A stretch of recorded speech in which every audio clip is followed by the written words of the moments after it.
right, CoinTalk Podcast fam, we are going deep into this legal battle. A legal battle that's going on in the crypto world right now. Yeah. It's about Pump Fun. Right. This Solana-based launchpad for meme coins. It's attracting a lot of controversy. And you guys sent in some articles about it. And it seems like, what started as like a regulatory dispute. Yeah. It's gotten really personal. It has. And it's kind of captivating because it really throws a light onto the Wild West of this meme coin creation. And Pump Fun lets users create and trade these tokens so quickly that it's attracted tons of users, but it's also raising those red flags about market manipulation. Okay, so maybe for some of our viewers on CoinTalk Podcast who might be hearing about this for the first time, can you kind of break down what Pump.Fun is and why is everyone talking about it? Pump.Fun is a platform that lets you create your own meme coin in like minutes and you can start trading it. Wow. So the speed and ease of access has really fueled Pump.Fun's popularity, but it's also created this environment where these pump and dump schemes can thrive. Yeah, and that seems to be kind of at the heart of like the legal trouble that they're facing. So there have been multiple lawsuits filed against Pump.Fun. Yeah, going all the way back to January, there was this lawsuit about the token Peanut the Squirrel. Oh, wow. Ticker symbol PNUT. And it was this classic pump and dump. Okay. Influencers were promoting it. The price skyrocketed and then it crashed. Of course. Leaving traders holding the bag. So this lawsuit alleges that Pump Fun played a role in that, either by facilitating it or just looking the other way. Yeah, that's the crux of the argument. And then it gets even more complicated because another lawsuit kind of broadens these accusations, claiming that Pump Fun has actually built a business model around these pump and dump schemes. Wow. They've allegedly raked in nearly $500 million in fees from traders while aggressively promoting these tokens. $500 million. $500 million. That's serious. It really is. That takes it from just like a few bad actors to like a systemic issue. Yeah, a systemic issue. With the platform itself. Right. And one of the plaintiffs, an investor named Diego Aguilar, actually points to specific tokens like Flog and Griffin as examples of these tokens that were promoted before their values plummeted. So we have these two lawsuits that are painting this pretty troubling picture of Pump Fun. It is. But it doesn't stop there.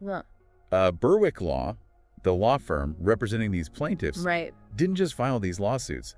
They also sent a cease and desist letter. They did, and this is where it gets really interesting. Yeah? This letter demands that Pump.Fun remove certain tokens. And some of these have these like incredibly offensive names like Dog Shit 2. Really? Which, immediately raises eyebrows. Yeah. But there are also these tokens that seem to be using the law firm's names without permission. So they're claiming that these tokens are misleading. Yeah. And they're potentially damaging their reputation. Exactly. And they argue that these tokens are being used in these deceptive ways. That could have some serious legal repercussions for Pump.Fun. It's getting pretty intense. Yeah, it is. And if you are following this story, make sure you subscribe to CoinTalk Podcast on YouTube so you don't miss any of the developments. Right. But before we get into the truly wild part of this, where this legal battle takes this crazy personal turn for the attorney leading this charge. Yeah. Let's pause here for a second. What are your initial thoughts on what we've talked about so far? Yeah. Hit us up in the comments section on CoinTalk Podcast. Let's get a discussion going. And let's get a discussion going. Yeah, for sure.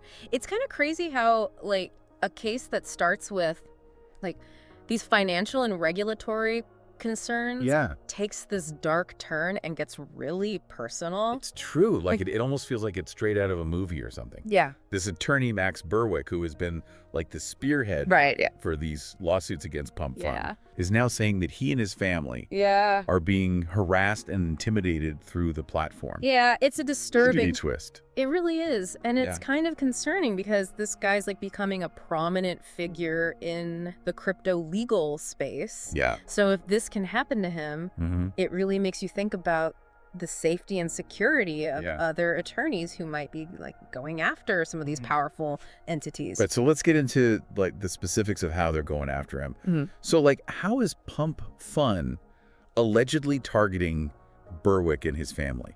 Okay, so Burwick is saying that these tokens are appearing on Pump Fun.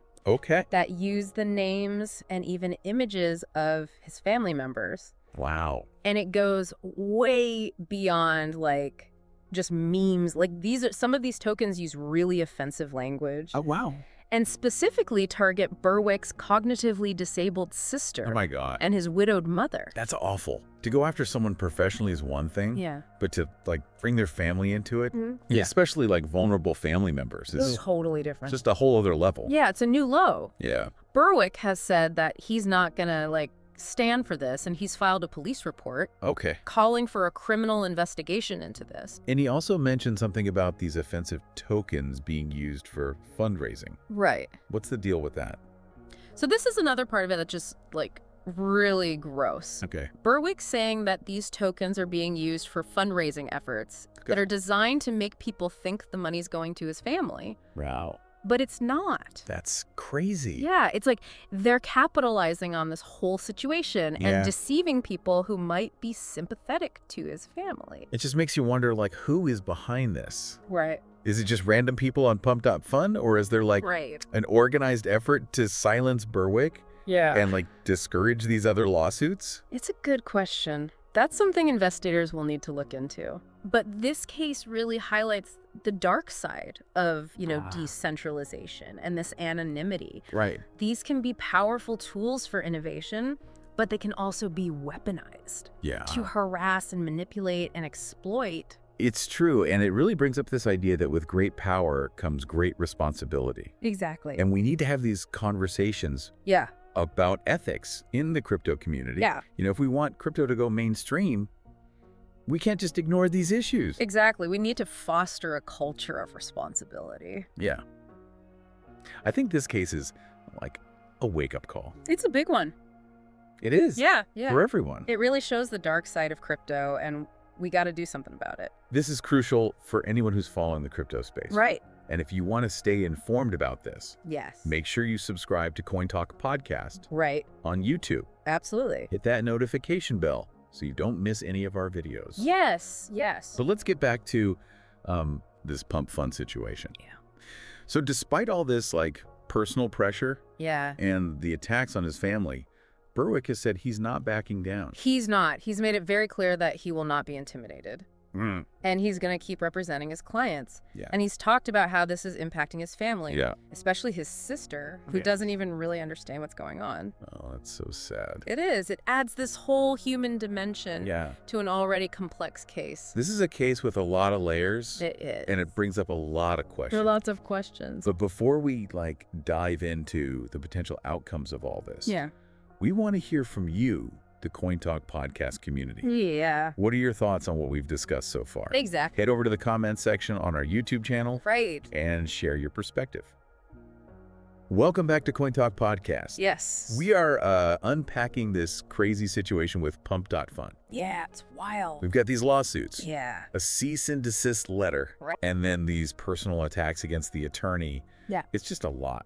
It's a lot to process. And what's really fascinating about this case is that it really shows some of the biggest challenges facing crypto. Exactly. The need for regulation, ethics in the space. Yep.